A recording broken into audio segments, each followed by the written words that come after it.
Oui. La forêt, un autre animal qui était plus vilain que le loup.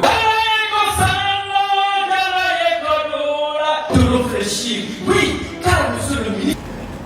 À ce lancement lié à la politique nationale de sécurité et santé au travail, le mouvement syndical guinéen est rassuré que les facteurs de risque dans tous les lieux de travail soient réduits au minimum ou éliminés le cas échéant. S'il est clair qu'en Guinée, le constat révèle que les statistiques disponibles en matière d'accidents de travail font état d'une augmentation du simple au double qui induit des coûts énormes pour les employés, les employeurs et leurs familles. C'est en cela la préoccupation majeure et profonde du mouvement syndical guinéen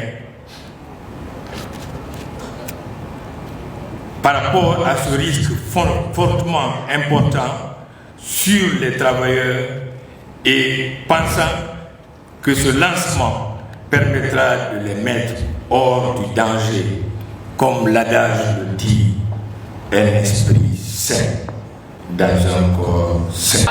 Oui, on dit que l'homme est né pour travailler. Ce jour marque une étape décisive dans nos efforts collectifs pour améliorer la santé et la sécurité de tous les travailleurs de notre pays.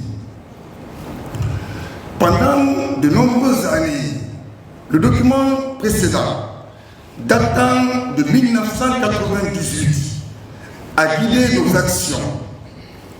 Cependant, la réalité du terrain a évolué et le contexte socio-économique, conjugué aux avancées de la santé au travail et aux normes internationales en la matière, exigeait une mise à jour substantielle.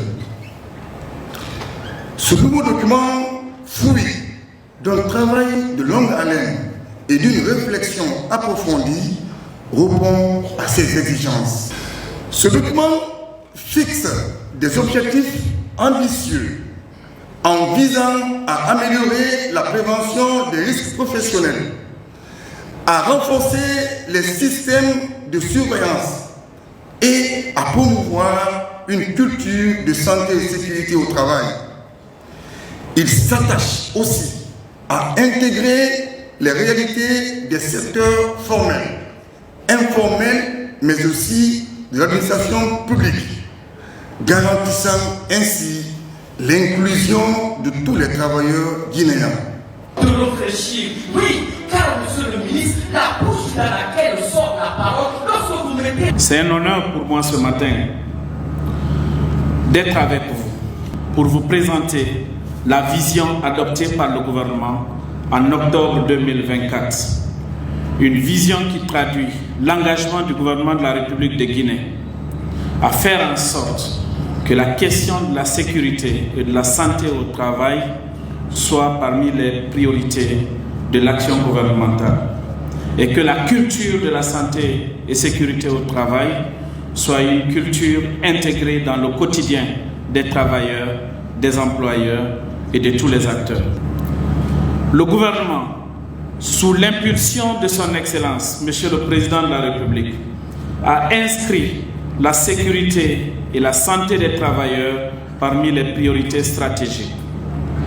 Et ceci pour offrir aux Guinéens un environnement exempt de toute nuisance affectant la santé et la sécurité. Mais il est important de comprendre qu'il est indispensable que la prise en compte des risques professionnels soit une préoccupation de tous. Au-delà de la responsabilité sociale, ça doit être une responsabilité personnelle.